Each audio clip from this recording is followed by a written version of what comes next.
All right, so I want to start by talking to you here about John Donne's poem, The Flea. Before we look at the poem, I want to give you just a sort of basic advice about reading poems like this.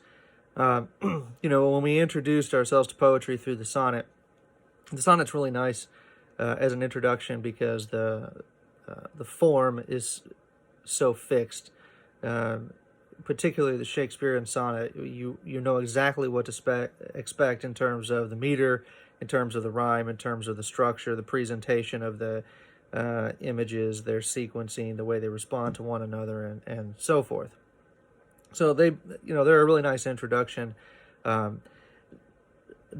you'll find, is far more varied in the poetry that he writes. Now, all the poems that we're going to read by Donne are lyric poems, and this simply is one of the three major categories of poetry. You have epic, we've read quite a bit of that already. You have dramatic verse, which we've also read quite a bit, right, with Shakespeare and with Marlowe. And then you have lyric. And so Shakespeare's sonnets, for example, were examples of lyric poems, but they're one very specific example. And so a lyric poem, just very generally, right, is short, that is relative to dramatic or epic poetry. So they can still be several hundreds of lines long. They are usually expressive, that is emotionally expressive, and they are usually written in first person. Now, it's important to understand that first person persona is not necessarily the poet, just like a first person narration in a piece of prose wouldn't necessarily be the author, right? It's a persona, but they usually are presented from the first person in a lyric poem, and traditionally considered a lower form of poetry, although about this time that begins to shift, and by the time you get to the Romantic poets in the 18th century, lyric poetry is pretty well redeemed from being seen as low, although subjects of lyric poetry tend to be lower subjects. That is, you write epic poems about heroic figures, kings and demigods and warriors and knights and so forth. That tends to be the case with dramatic verse as well, particularly tragedies and histories. Comedies oftentimes are written about people in a lower caste of life, and that's generally the case of the subject of a lyric poem, is that it focuses on something more common. So lyric poems tend to be more relatable, they're expressive, they're intimate, they're personal, and this opens up a whole range of subjects that traditional epic and dramatic verse don't traditionally address. Now, Donne himself is in this school that's called the metaphysical poets. There is no actual school of metaphysical poetry. That is, there wasn't a collection of poets who got together and met together and wrote poetry together and identified themselves as being part of a school, the way you have later, for example, with the Romantics and so forth. It's simply a title given to a collection of poets who have some similar techniques, and it was given to them by scholars of the 19th and 20th centuries. Donne is, as your book states, sort of a singularity in his ability to write so many different kinds of poetry, and in the poetic response that he elicited. So we'll read Marvell, we'll read Herrick, and these are people who were directly influenced by Donne. And the number one thing to watch for here with metaphysical poets, with Donne in particular, is the metaphysical conceit. And according to T.S. Eliot, a conceit is the elaboration of a figure of speech to the furthest stage to which ingenuity can carry it. Now, that is a very good definition. And basically what it means is that a conceit is a metaphor. But it is a metaphor carried to such an extent that it really is the focus and the encapsulation of the entire poem. And this first poem we're going to look at here, The Flea, is a great example. Now, metaphysical is just a classical term that means essentially philosophical. You can think of it in terms of intellectualizing, and it really is connected to this age of enlightenment. So the idea that things can be rationalized and reasoned and understood. And so what we'll see in The Flea, for example, is something that prior to Donne probably would have been presented in religious terms. And he presents what is effectively this really interesting metaphor, a conceit, that carries the entire poem, but the structure of the poem itself, the argument being made by the speaker, is essentially almost a legal one, right, where it is very reasoned and very logical. And so that is something that we watch for when we read Donne. You want to watch, obviously, for rhyme. You want to watch for the meter. But I will say about Donne, he varies a lot. And so I'm less concerned with your ability to pick out a particular meter in a particular poem. And I think it's much more to your advantage at this point to watch for variations. So what you're looking for is, how does Donne use lines of differing length? So it is to your advantage probably to count some of that, but how does he use that? How does a shorter line affect the poem? How does a longer line affect the poem? How does that back and forth movement, the contraction and expansion of the length of the line, affect the poem? He uses rhyme, but the rhyme schemes vary from poem to poem. So those are all things that you want to look at, but the question is not so much what is the meter, but how does Donne's use of the meter affect the poem? Not so much what is the rhyme scheme, but how does Donne's use of the rhyme scheme here affect the poem? And I'll try to point out some of the other poetic techniques that he uses as well. But my first suggestion is that when you read a poem like The Flea, that you simply read it, right? The first time through, you want to read it, you want to try and hear the poem and get a feel for the poem before you start notating meters and rhymes and circling words that you may not know or underlining things that you think might be important just to read the poem. And so that's what I'll start with here. So I'll just read The Flea, and then we'll talk a little bit about it. The Flea by John Donne.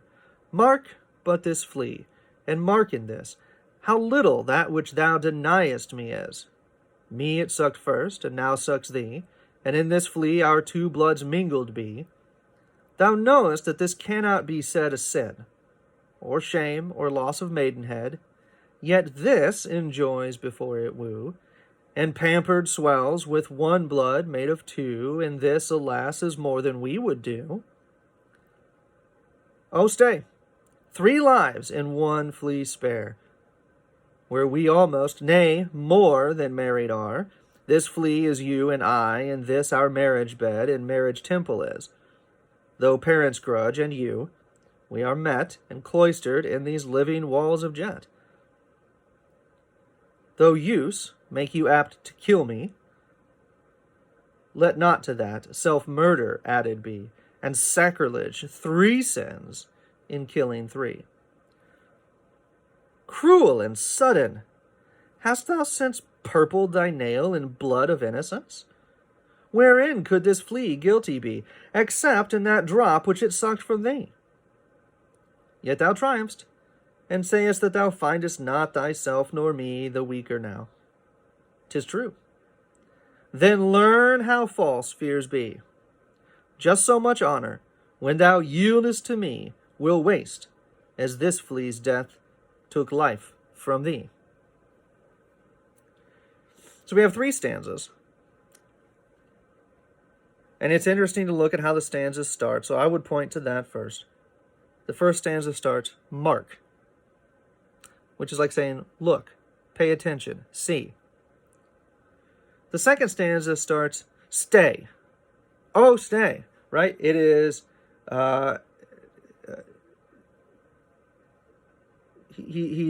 there's an action that's about to take place, and he's saying, wait, right? Whatever you're about to do, don't do it. Right? So, and then in the third stanza, it says, cruel and sudden. So whatever the action was that she was about to take, he asked her not to, he made his argument, and then she did it anyway. Okay? You'll notice that all 3 stanzas have the same form, right? They all consist of 9 lines, and they're all set up essentially as 6 lines and 3 lines, right? So in some ways, it's almost like a condensed sonnet, right? So you see the first 6 lines, and then you see the last 3 lines for each stanza. So that form obviously is something that we want to watch for. It is interesting that if you count the lengths of the lines, they vary back and forth between 8 and 10. So obviously, shorter lines read more quickly than longer lines, although it is an interesting thing to note that you can actually speed up through a longer line. And so one of the things to pay attention to is how the punctuation and the length of words trip you through lines. And especially one of the things to note is that sometimes the way those shorter lines are used by Donne is they end with an enjambment rather than an end stop. And what that means is that at the end of a line of poetry, you either have the end of a grammatical unit or you don't. Sometimes that grammatical unit is marked with punctuation. So there might be a period, there might be a comma, there might be a semicolon or a dash, but there is a pause. And then you start fresh on the next line. That's called an end stop. You read to the end of that line. There's a pause, and then the next line. When you have what's called enjambment, right, then what happens is you read through the end of the line into the next line.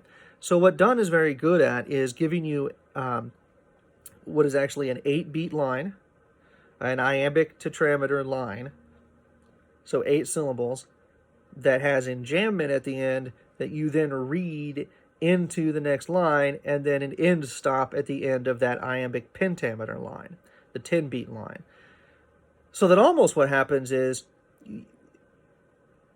taken together, they almost read like 2 iambic pentameter lines, because you have 2 syllables at the end of the grammatical unit are on the next line. So there's this nice kind of wrapping effect that makes you read almost 2 lines at a time.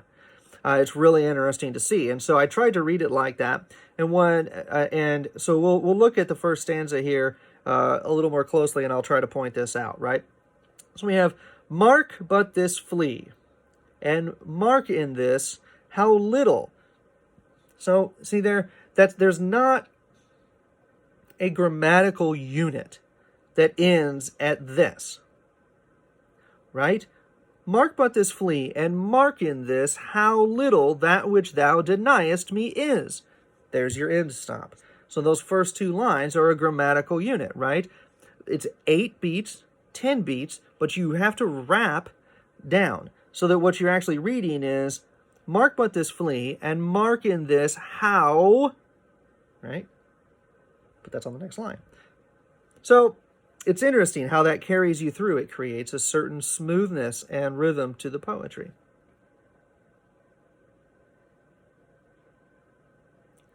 How little that which thou deniest me is. There is an elision that's sort of suggested in deniest. You have to kind of mush that together. Instead of 3 good syllables, you kind of get deniest out of it, right? How little that which thou deniest me is. Me it sucked first, and now sucks thee, and in this flea our two bloods mingled be. There again, you have an enjambment and an end stop at the end of the 10-beat line. Thou knowst, there's an actually marked elision, right? That elision is when you take an unstressed syllable and remove it from the word. And a lot of times it's marked with an apostrophe, but not always.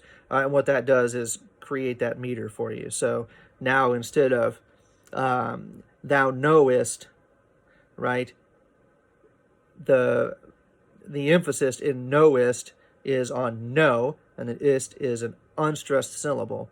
But he doesn't want that extra syllable in the line. So it becomes thou knowst that this cannot be said, right? Thou knowst that this cannot be said a sin. There's the enjambment again. Or shame or loss of maidenhead. Yet, this enjoy before it woo, and pampered swells with one blood made of two, and this, alas, is more than we would do. It's really interesting then that what he does is he takes that meter and he flips it for those last three lines. He doesn't exactly flip it, but he adds that extra 10 at the end, right?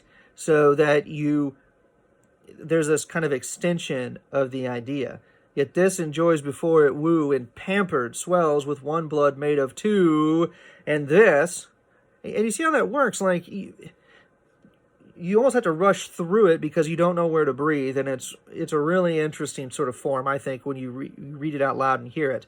But if you're looking at that, and you've got that, it's an 8-10, 8-10, 8-10, 8-10, right? And there's an enjambment, end stop, enjambment, end stop, enjambment, end stop. And so you're reading it sort of as couplets, which is interesting because, of course, that's how the rhyme works as well. So it's like a series of couplets. But it has a nice sound to it. So what is this poem talking about? Well, the metaphysical conceit is of the flea, right? But what is the flea a metaphor for? Well, the flea is a metaphor for marriage, specifically for sex, right? We see that in lines 12 and 13. This flea is you and I. I like to always imagine that he's got the flea, right? This flea is you and I. And this, right, the flea, our marriage bed and marriage temple is. The overarching argument of the poem is that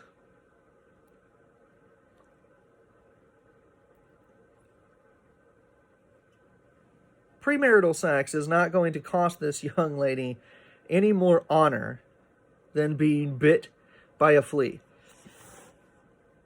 He's saying, look, the argument is that once we've mingled, there's sin. But he says, I put it to you this way. If we have a flea,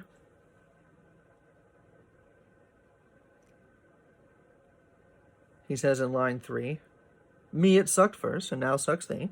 Okay. Same flea, bites me, then bites you. And in this flea our two bloods mingled be. Thou knowest this cannot be said a sin, or shame, or loss of maidenhead. Okay, so if the flea bites me and bites you, and our fluids are mingled together inside this flea, there's no sin in that, there's no shame in that, you haven't lost your virginity there. He says, yet this, the flea, enjoys before it woo, and pampered swells with one blood made of two.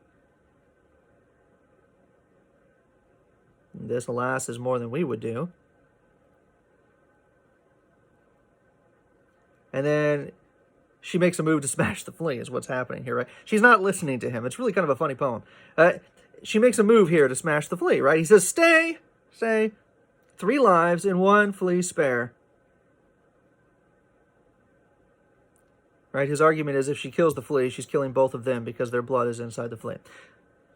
Where we almost, nay, more than married are, This flea is you and I, and this our marriage bed and marriage temple is. Though parents grudge, that is, our parents don't want us married, and you are grudging, right? We are met and cloistered in these living walls of jet. Jet, of course, is the color black, so he's just talking about the living walls of the flea, right?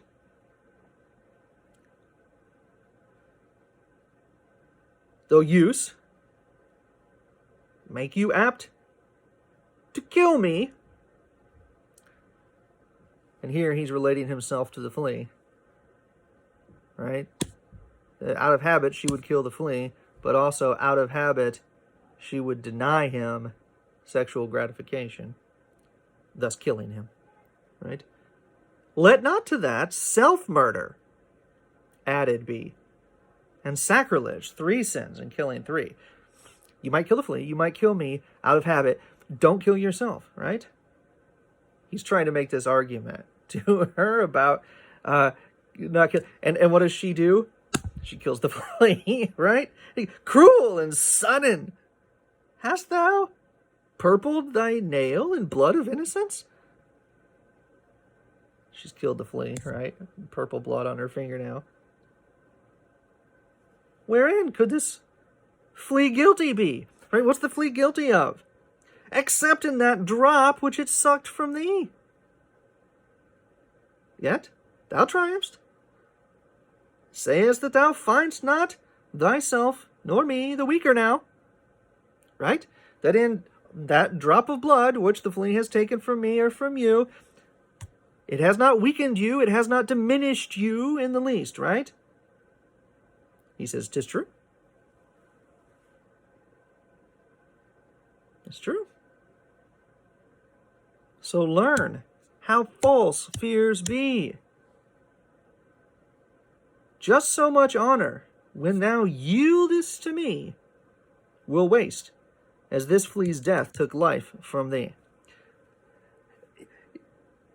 Now, I often wonder when I read the poem, like, did he set her up because he knew she was going to kill the flea, or does he just react quickly here in the argument? But what he closes with essentially is saying, look, you're worried about your honor and your maidenhood, and that is why you deny me sexually. He says, I want you to consider the fact that you won't lose any more honor from that act than you lost life when you killed the flea, right? So it is an interesting, compelling, sort of almost legal argument. Exhibit A, flea, right? Exhibit B, killing the flea. The flea contains your blood, yet you wouldn't consider that suicide? You wouldn't consider it having murdered me? Even though our bloods are in there. Right? Think about how different this is than anything else that we've read, with the exception probably of Shakespeare.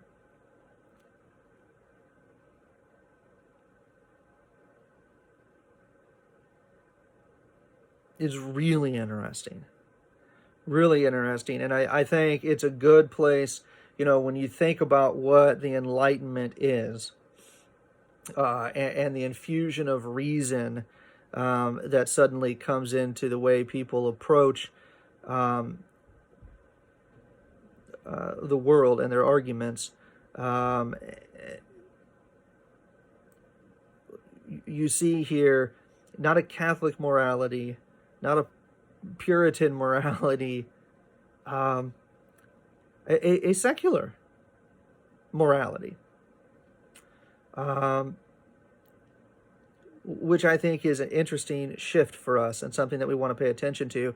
But beyond just that, I think Donne is one of the most immensely satisfying poets to read, because the imagery is so good and because his figurative language use is so good. And the poem just has a great sound to it. And so My suggestion again to you is when you read Donne, read through. Read it a couple times. Obviously, I'm familiar with these, so when I read it, it was a little more skillful than you will be the first time through, right? Read it. Try to find that sound to it. You have to read it out loud. You can't read it just to yourself. Um,